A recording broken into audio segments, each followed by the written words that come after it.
wabarakatuh. Alhamdulillah, salatu wassalamu ala rasulillah, Sayyidina wa maulana Muhammad ibni Abdillah, wa ala alihi wa sahbihi rasulillah. Yang kami hormati Bapak Dr. Iwan Agus Supriyono MPD selaku dosen pengampu mata pelajaran penelitian kuantitatif. Baik, pada kesempatan kali ini kami dari kelompok 12 yaitu Rahmat dan Muhammad Adli akan menjelaskan tentang eksperimen penelitian. Baik, sebelum masuk ke pembahasan, jangan lupa channel ini untuk di-share, like, and subscribe agar sama-sama kita membangun channel ini sehingga bisa memberikan manfaat bagi banyak orang. Baik, kita langsung masuk ke pembahasan. Pengertian penelitian. Penelitian yaitu suatu cara untuk mencari hubungan sebab akibat dua faktor yang sengaja ditimbulkan oleh peneliti dengan mengeliminasi faktor-faktor yang mengganggu. Kemudian ada beberapa keunggulan yang dimiliki oleh penelitian di luar laboratorium. Yang pertama, variabel eksperimen dapat lebih kuat. Yang kedua, lebih mudah dalam memberikan perlakuan. Yang ketiga, dapat melakukan setting yang mendekati keadaan sebenarnya. Yang keempat, hasil eksperimen lebih aktual. Kemudian ada 3 karakteristik penting dalam penelitian eksperimen. Apa dia ya? Yang pertama, variabel bebas yang dimanipulasi, memanipulasi. Yang kedua, ada variabel lain yang berpengaruh, dikontrol. Yang ketiga, observasi langsung oleh peneliti.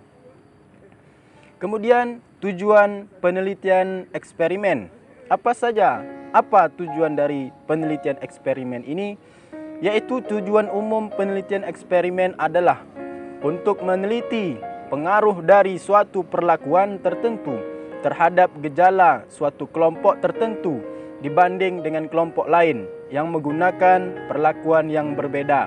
Misalnya, suatu eksperimen dalam bidang pendidikan dimaksud untuk menilai atau membuktikan. Kemudian ada syarat-syarat penelitian eksperimen.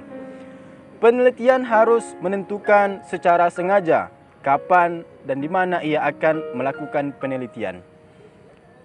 Ada poin-poin yang bisa kami sampaikan. Yang pertama, penelitian terhadap hal yang sama harus dapat diulang dalam kondisi yang sama.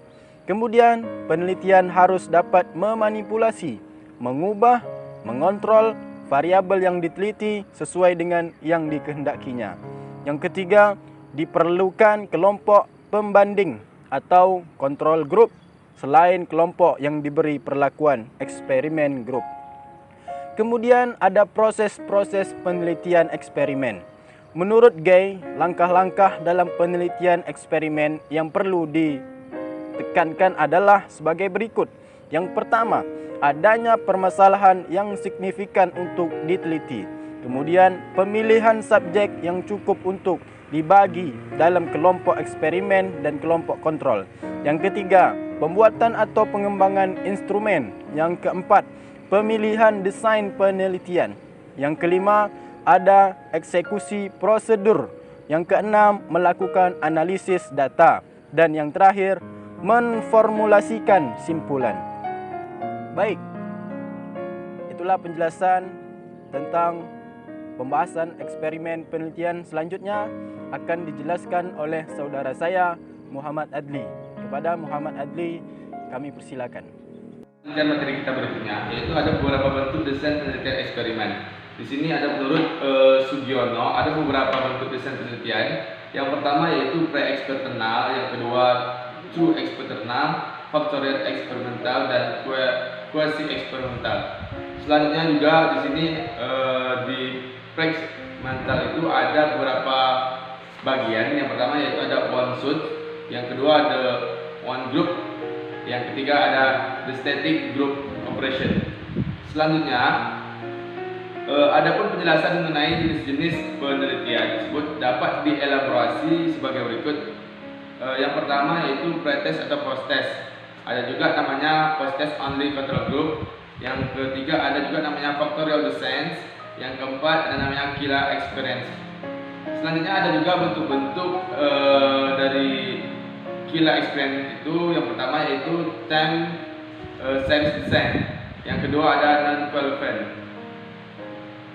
Menginjak di slide berikutnya, ada namanya validitas penelitian eksperimen. Di sini ada beberapa, ada 4 validitas yang dipertimbangkan. Yang pertama internal validity, yang kedua external validity, yang ketiga statistical conclusion, yang keempat construct validity. Selanjutnya, slide berikutnya, di sini juga ada namanya jenis penelitian eksperimen.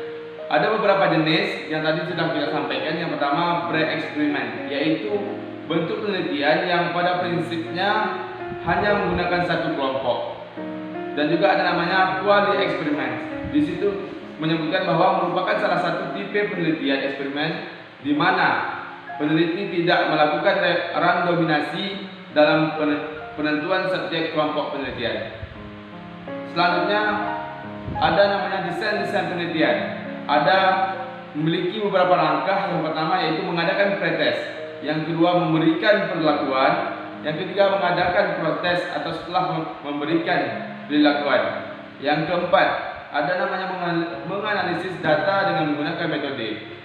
Selanjutnya ada desain serial waktu pada kelompok tunggal. Di sini ada beberapa langkah. Yang pertama yaitu melakukan pengukuran awal, yang kedua member perlakuan, yang ketiga melakukan pengukuran pasca perlakuan, dan yang terakhir di sini ada namanya desain pretest, yaitu dengan cara langkah-langkah memiliki cara random subjek yang menjadi simple eksperimen. Terakhir ada namanya desain Solomon. Di sini mempunyai juga langkah-langkah, ada 2 cara. Yang pertama memiliki secara random, yaitu subjek yang menjadi sampel eksperimen. Yang kedua melakukan penugasan random untuk membagi subjek sampel itu ke dalam 4 kelompok.